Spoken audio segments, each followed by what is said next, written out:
Basuki Cahayapurnama alias Ahok mengaku tak bisa berbuat banyak di Pertamina karena jabatannya saat itu hanya sebagai komisaris utama, bukan direktur utama.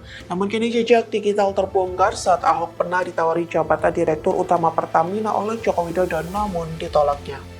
Bukti dua pernyataan Ahok yang bertolak belakang itu diunggah oleh Deputi Strategi dan Kebijakan Balitbang DPP Partai Demokrat Yan Harahap. Hal itu diunggah Yan Harahap dalam akun X pribadinya pada Senin 3 Maret 2025. Diketahui akhir-akhir ini Ahok cukup vokal terkait kasus korupsi minyak mentah yang sedang diusut Kejaksaan Agung atau Kejagung. Ahok menyatakan kesiapannya membongkar kasus korupsi yang melibatkan perusahaan BUMN tersebut.